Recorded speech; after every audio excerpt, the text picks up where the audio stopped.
Since we started Words and Numbers, we've managed to put out one episode every week without fail. That's more than 325 episodes. We did this despite my being hospitalized for 5 days at the height of COVID, James coming down with his own case of COVID, and a couple of years later going into kidney failure during a television interview.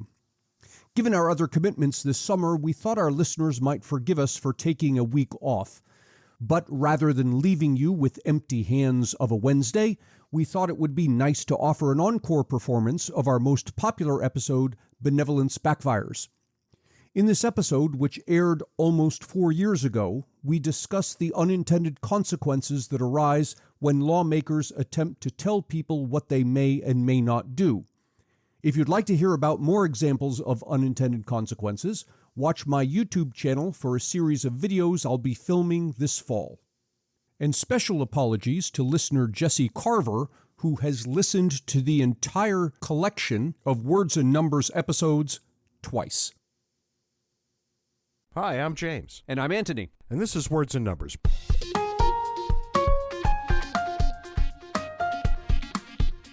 This week on Words and Numbers, unintended consequences. So what's new and exciting in your world this week, Ant? The story I have is sad, but it ties into our topic of unintended consequences. This came down this week. It goes back to 2016 when a 16-year-old Maryland woman filmed herself performing a sex act with another person who apparently was also at least 16. The act is legal as the age of consent in Maryland is 16. Someone got hold of the video and spread it around on social media. When the woman's school resource officer found out, he called her in for a meeting. She cried, expressed distress that the video was no longer private. The resource officer then had her provide a written statement saying that she was the subject in the video and that she had sent it to 2 friends. The 2 friends then had spread it on. Importantly, the woman thought that the resource officer was meeting with her because she was a victim. Her privacy had been violated. In fact, the resource officer considered her the criminal. The resource officer passed along her signed statement to the state prosecutor. The state prosecutor then charged her with distributing child pornography. Well, all right, this is ridiculous on a number of levels. First and foremost, I don't know how many times people have to hear it. The police are not your friend. Don't talk to the police. Yeah, in this case, not even the police. It's a child resource officer. That's very typically a police officer. We've met them as we go to various high schools across the country. But here's the thing. You keep saying woman, but you started by saying 16-year-old, and we're very clearly in a gray area here. Well, we are in a gray area, but again, under Maryland law, the age of consent is 16. So as far as Maryland is concerned, for this person in this act, she is an adult.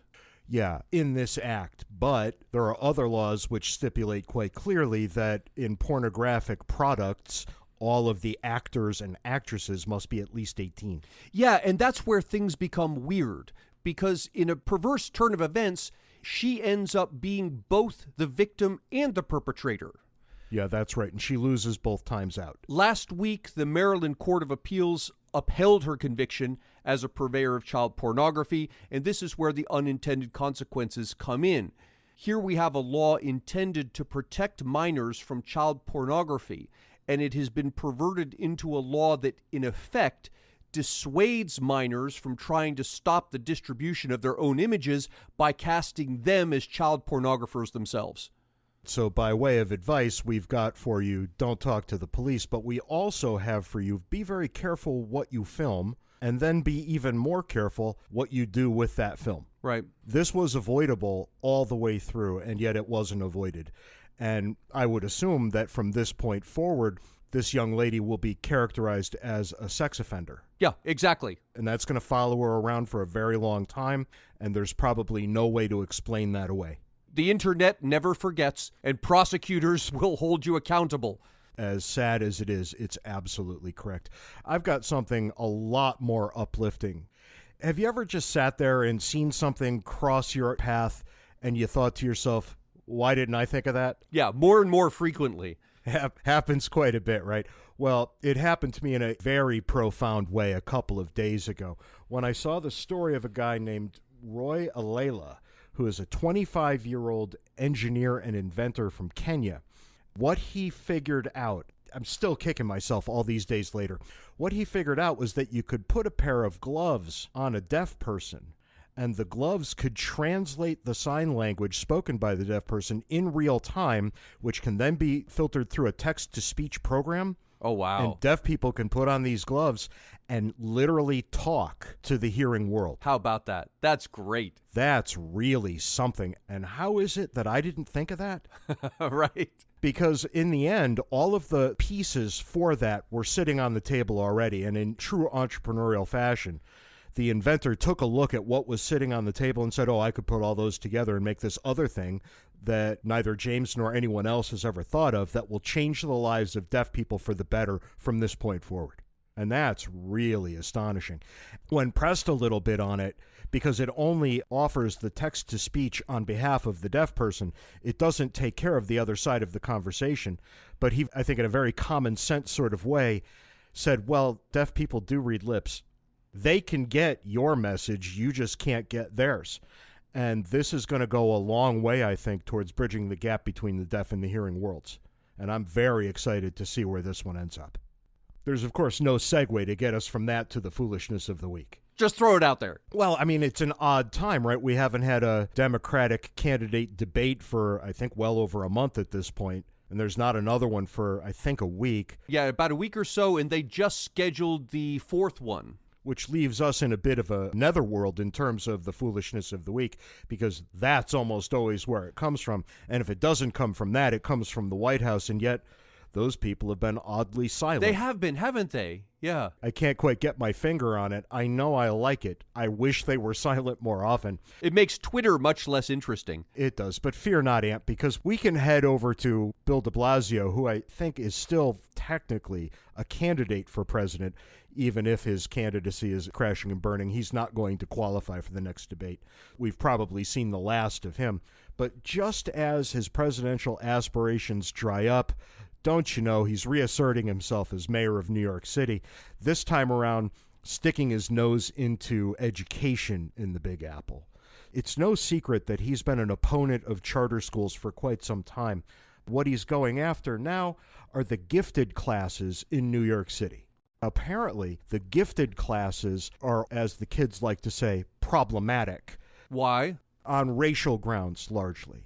Because they're overwhelmingly white and Asian, Bill de Blasio sees a problem, and this problem is going to be solved by dismantling the gifted program, which just doesn't seem proportionate to the kind of problem he has identified, if it is indeed a problem. Because what you have to remember, how do you get into the gifted program? You test in.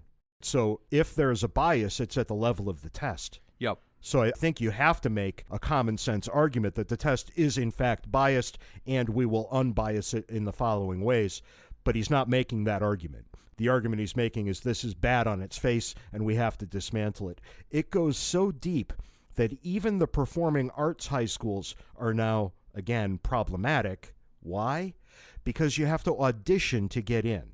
Somehow the demonstration of the sort of competence that one needs to attend a school for the arts, that demonstration is somehow segregative and not to be tolerated. So now anybody can apply and be accepted into a school of arts regardless of whether one has talent. Well, I wouldn't say that that's the case right now, but that's clearly the aim. We're going to be left in a situation where people get accepted into dance programs, for example, who can't dance and who will never be able to dance. And where does it end? You can imagine several steps into the future where we require that medical schools admit any comers regardless of whether they've demonstrated proficiency with medicine at all. Yeah, the entire system that we've got set up that is designed to demonstrate competence at a certain level before you can proceed to the next level is clearly called into question here. Now, they clearly don't want to go that far with this, right? They're looking to keep this at the level of high schools in New York City. Nonetheless, the logic applies. Right. These things have a way of growing. I think we would have to contend that the logic is either good or it isn't. Right. And I think here, clearly, it's not good. I've seen stuff like this over the perhaps past 5 years or so, and it seems almost as if somebody has read and completely misunderstood Harrison Bergeron. They see it more as an instruction manual right. than the cautionary tale it was. You know, you barely know what to say about this, except it was a bit of a no-brainer picking the foolishness of the week this week. But we leave it to the good people of New York because, as we often say here on Words and Numbers, sooner or later people get the politics they deserve. We see this coming out of New York City. We see similar things from time to time coming out of places like California. While it's sad and my heart goes out to the people who have to deal with meddling politicians like this, it does provide an example to the rest of us. Let this New York thing play through for 10 years, and That's right. the rest of the country will see why it's such a bad idea. And given that the rest of the country doesn't misunderstand Harrison Bergeron, we likely won't misunderstand the lesson drawn from this either. But the good people of New York City are just going to have to deal with this. Which brings us around to the main topic this week, which is unintended consequences. I suspect we'll have an unintended consequences on this New York schools thing in a few years.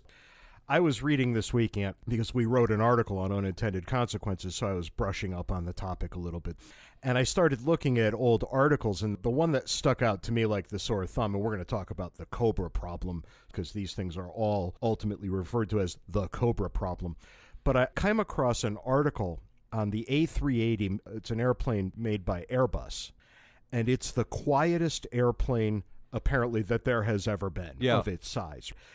And you would think that that's a good thing. You would think that you would strive for peace and quiet on an airplane. And you and I spend a lot of our time on airplanes. We know how draining the trips can be. Right. So Airbus did the smart thing, I think, and came up with this ultra-quiet airplane. And there were immediate problems. The pilots started complaining from the minute they started flying these things, saying that they were, in fact, too quiet to sleep in. That doesn't exactly make sense because you think, well, I tend to rather like it when it's quiet when I'm sleeping. And yet the things that they said they could hear from the cockpit, things like passenger noise and crying babies, things that were drowned out in the white noise of an airplane previously, kept them awake. And the thing that really caught my attention was that apparently in the Airbus A380, you can hear in chilling detail what's happening in the bathrooms. It's so it's so quiet that the background noise is not enough to drown out the bathroom activities of the people on the planes. Well, I'm sure it never occurred to anyone to soundproof the bathrooms because the plane normally is so loud that's not necessary. Sure, it would never have occurred to me either. I hear quiet plane and I think, yeah, that sounds perfect. And yet what you realize here, and we say this often even if we ourselves don't think about it enough, there are unintended consequences to every human decision. Yes. When you make a decision and your actions emerge from that decision, there are both intended consequences, the plane gets quieter, and unintended consequences. The plane gets so quiet that you can hear what people are doing in the bathroom. And the unintended consequences are something you should really try to think through. They are, and normally unintended consequences aren't a problem if the person who has to deal with the unintended consequences is also the person who's making the decision. Because you make a decision and it doesn't turn out the way you intended because of unintended consequences, so you say, well, that didn't work, I'm going to do something different. And this is a simple thing, right? I go home today, I decide to have a hamburger for dinner. That means I'm not going to eat the leftovers that are in the fridge. And tomorrow morning, the leftovers might all have gone bad and I have to throw them away. Well, that's all on me, cover to cover. Right. Nobody else is really implicated here. You made the decision and you live with the consequences. The problem emerges when the person who's making the decision is not the person who has to live with the consequences. Which brings us to cobras. Go ahead. Tell us about cobras, James. The cobra problem, as it's come to be known, emerges from colonial India. Forgive me, I don't know all the interior details of the program, but it became apparent to the governors of India, and this occurred in Delhi, as I recall. It became apparent that there were far too many cobras slithering around the streets, and wouldn't it be nice if there were fewer cobras? I think that's something almost everybody could get behind. So they did an incredibly intelligent thing, which is something I rarely say about government. They declared a bounty on each head of a cobra that was brought down to the office. So people immediately, the way people do, started hunting cobras. And when they find one, they would cut the head off, they'd bring it down, they'd get some money for it. and people became professional cobra hunters. It is brilliant. They effectively deputized the entire population to be cobra hunters. Yeah, and the people took them up on it almost immediately. It worked really well. It worked so well, as a matter of fact, that when people went out to find some cobras, they could no longer find them. And the people did what any rational person would have done. They started growing cobras at home. Right, little cobra farms in their living rooms. Because, these things are actually worth something, so you grow the cobra to maturity, you pull it out of the tank, you cut its head off, you bring it in, you get the money. And the people who were running the bounty program noticed two things that didn't exactly add up. They were still paying out as much money as they ever were for cobra heads, and yet when they walked around outside, they didn't see any cobras. Right. And they did what sensible people would do under those circumstances. They took the evidence into account, said, we don't have any more cobras, the bounty is hereby canceled. The people who were growing cobras also did what any reasonable people would have done. Looked at the cobras in their houses and said, we'd really rather not have cobras in our house, and dumped them all outside, resulting in more cobras outside than there had ever been before. Thus, unintended consequences come to be known as the cobra problem or the cobra effect. And it's particularly pronounced with the cobra problem, but it happens to a greater or lesser degree almost every time the government makes decisions for other people. People will react. Right, because every human decision brings with it unintended consequences. And I'm presenting a very simple syllogism here. Every human decision brings unintended consequences. Government decisions are human decisions. Therefore, all government decisions bring unintended consequences. Now, if the syllogism is wrong, please tell me how it is, and we'll adapt what we think about the matter. But I'm pretty sure it's not wrong. Yeah, the syllogism is right, and there's this caveat that the consequences are even greater here because where government is involved, the people making the decisions are not the people who have to live with the consequences of the decisions. And so there's less incentive to watch out for the unintended consequences. We started thinking about this week when we learned that Bernie Sanders has called for a seizure of the means of electricity production in the United States. Yes, because he wants more electricity produced by green energy and is figuring the way to do this is to effectively nationalize the electrical grid. And as we often do, we sit back and we look at that and we think, gee, what could possibly go wrong? But when we say that, what we're really saying is, what are the unintended consequences here? Yeah. The question that Bernie never asks. And I don't want to pile on Bernie here. Most politicians never ask. No, they don't. And unintended consequences are often hard to anticipate, precisely because you're trying to make a decision for hundreds of millions of people, and each of those hundreds of millions of people are going to react in his or her own special way. To anticipate all of that is very difficult. Maybe it would be best to cover some other political decisions, because I don't think people typically think about these sorts of things, right? You and I do because, well, that's what we do for a living. But regular people look around and they say things like, well, the government should handle that. And then, of course, politicians hear them say that and they think, oh boy, I should handle that. But nobody ever says, okay, what's going to follow? Let's put Bernie aside for the moment. Come back to that later. Let me give you some other interesting examples of unintended consequences. One of my favorite ones comes from our neighbors to the south. Yeah, Mexico City. So what was going on? There was tremendous pollution in Mexico City caused principally by the automobiles.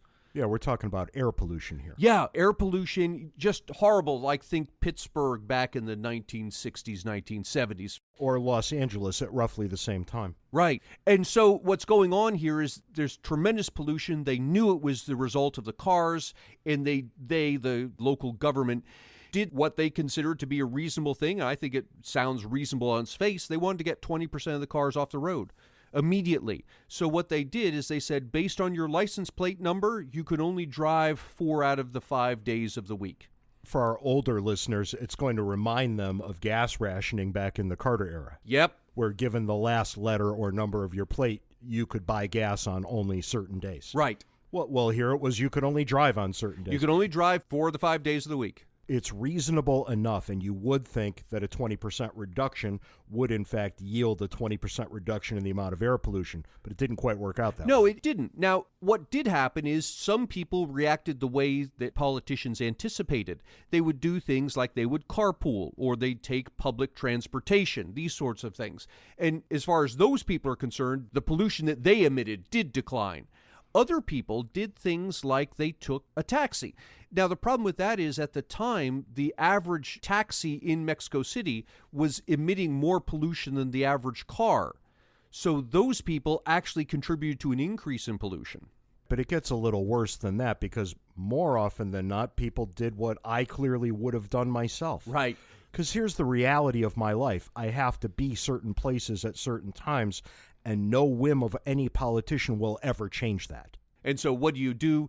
You buy a second car that has a different license plate, and now you drive this car on the 5th day of the week. But that second car I would have bought would have been the biggest piece of junk that I could have found. Right. Because it has to be as cheap as it can possibly be. Because here's a newsflash. I can't afford a fleet of cars. Well, yeah, and here's the thing. The only reason you're buying this car is because of the law. You actually don't want this second car. That's right. And the cars that ended up getting purchased to satisfy this need of those people, well, they were exactly what you would think, and they belched pollution into the sky at a far greater rate than those people's primary vehicles. Right. So in the end, what the law actually did is it took reasonable people with reasonable cars that they would drive 5 days of the week, and it caused them to drive their reasonable cars 4 days of the week, and on the 5th day to drive a clunker. Because what choice did they have? They had to get to work. And in the end, the air pollution from cars actually went up. It didn't go up a whole lot, but it didn't go down 20% either. Right. It didn't go down at all. And the inconvenience level of the people rose significantly. Yeah. These people were inconvenienced. Now, there are other ways to accomplish these things. I said earlier that Los Angeles was almost as bad as Mexico City, and it was. And the air quality in Los Angeles has gotten better. So, too, have the prices of the cars gone higher. Right. As a result, right? So there are any number of ways to address this, and they're going to bring all manner of unintended consequences. But you really have to think these things through. The weird thing about unintended consequences, Ant, is once you realize how to look for them, you see them everywhere. You do. You start to see them everywhere. And it's important to note, this is not the result of stupidity on the part of the decision makers, on the part of the politicians. Rather, it's simply people reacting to things in ways that either the politicians couldn't anticipate, or the whole system is so complex it's just not possible to deal with the unintended consequences. I'll give you a good example of this, the Americans with Disabilities Act.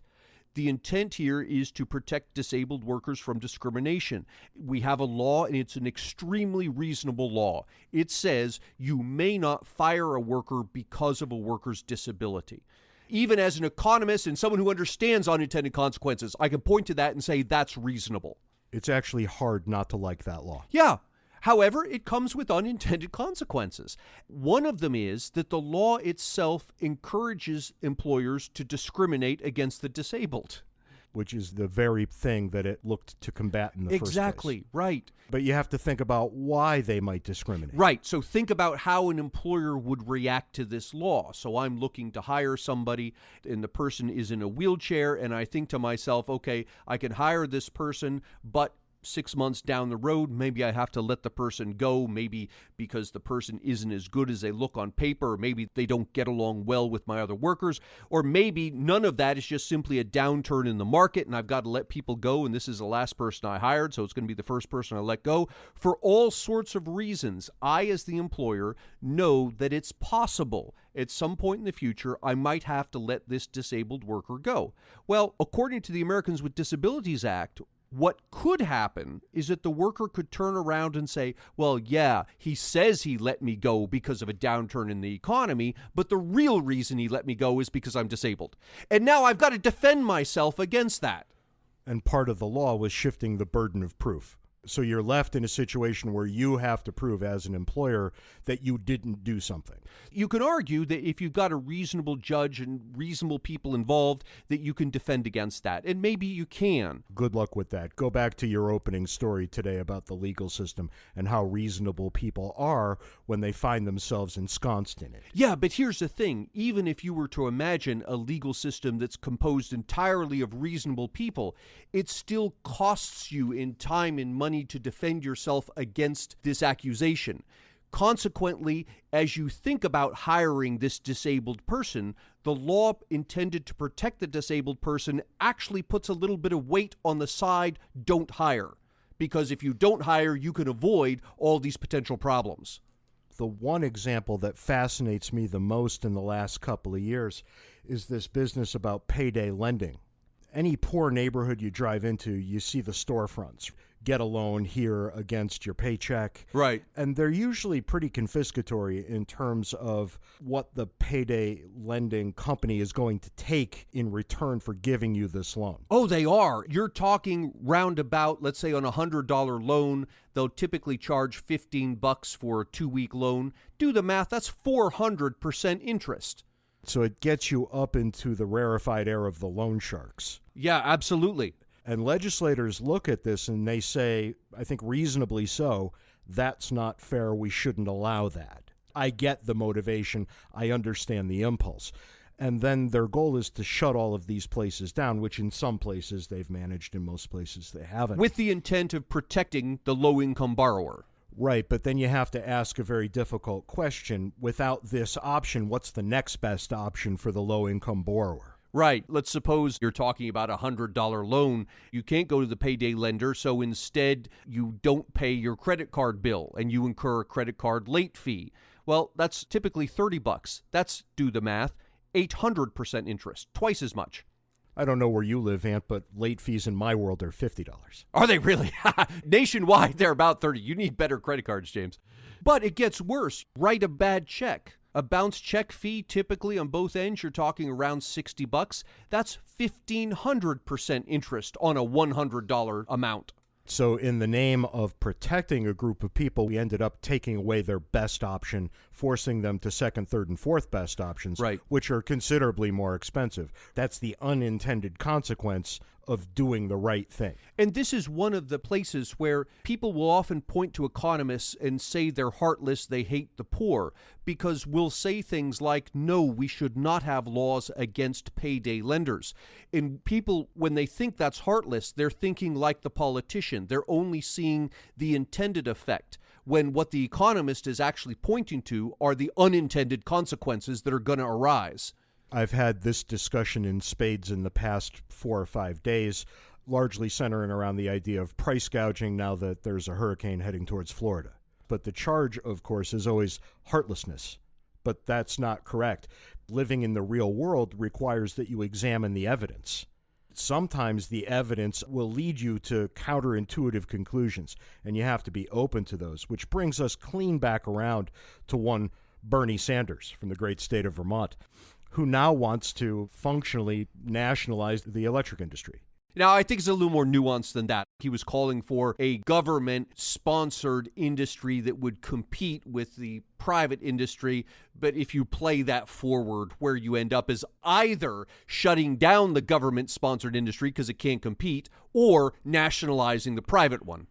Trust me, it's not the first thing. Right, yeah. Just trust me on this. It's not the first thing. When you look at what Bernie's proposing here, it's terrifying because he doesn't see the unintended consequences because he seems congenitally unable to do that. But we can point to almost this same plan as it unfolded in Venezuela. Yeah, the intentions were a little bit different, but it was the same kind of thing. But only a little. Only a little. In the 1990s, Venezuela... It was 1976. Oh, was it that early? 1976. 1976. The oil industry, Venezuela, remember, has the largest oil reserves of any country on the planet. The oil companies were largely foreign-owned. Venezuela's government pointed to all the profits these foreign companies were earning and said, that's not right. That profit should go to Venezuela, Venezuela's people. So the government nationalized the oil industry. Not too dissimilar from what Bernie's talking about. Right, to great fanfare. Oh, yes. Where yeah. This was broadly seen to be a good thing. And here's the kicker. For a while, for maybe a long while, it worked. It did, and people, amongst them Bernie Sanders, pointed to that Yeah, that's right, amongst the Bernie as an Sanders, example of socialism working. And the fact is, it was working, but it was working for a reason that people didn't realize at the time. And that is that once the government took over the industry, no person had a profit incentive to reinvest the oil company profits into maintaining the physical capital. And when that happens, you can bet that physical capital will deteriorate. It did in Venezuela, and things started going south at exactly that point. That's right. The physical capital starts to deteriorate. Trucks start to wear out. Things need to be painted. Time is going by. Needed repairs aren't being made. And you could say in your mind, well, the government owns this thing, so the government should have an incentive to maintain the physical capital. Except government isn't a person. Government can't have an incentive. Only people can have incentives. And nobody in the government had an incentive, at least not as strong as someone whose money is on the line, a profit incentive. Nobody had a profit incentive to maintain this physical capital, and so it starts to deteriorate. And in what should be surprising to no one, oil production fell. Oil production falls, right. When oil production fell, revenues fell. Right. And when revenues fell, the Venezuelan government did what every government does when revenues fall. They raised taxes, they started borrowing money. And finally, when you've taxed as much as you can, you've borrowed as much as you can, the last refuge for any government is to start printing money. And that's what Venezuela did. Cue the inflation. That's right. The inflation hit almost immediately, and it got so bad that people could no longer afford food. So what you've got here is so far a sequence of government nationalizes the industry with the intent of capturing those profits for itself and for the people. The unintended consequence is that oil production falls. So the government steps in and starts to print money because this is the only place remaining for it to come up with revenue. And that creates an unintended consequence. And the unintended consequence is inflation. So now people are complaining because they can't afford food. So, of course, the government steps in once again and regulates the prices of food. They put caps on the prices of food, and that creates another unintended consequence. And you start to see the game of whack-a-mole that you start to play here. Because the unintended consequence this time was that farmers couldn't produce food at the prices they could charge for it, so they stopped producing food. Right. The farmers couldn't afford to produce the food given that they had to sell it at the controlled price. They stopped producing, and so again the government steps in, and this time it starts to require that people work on farms. For free. And we have a word for that. Stick with me here for a second. When a government requires that you work without compensation, that's slavery. So the unintended consequence of nationalizing the oil industry in Venezuela was ultimately slavery.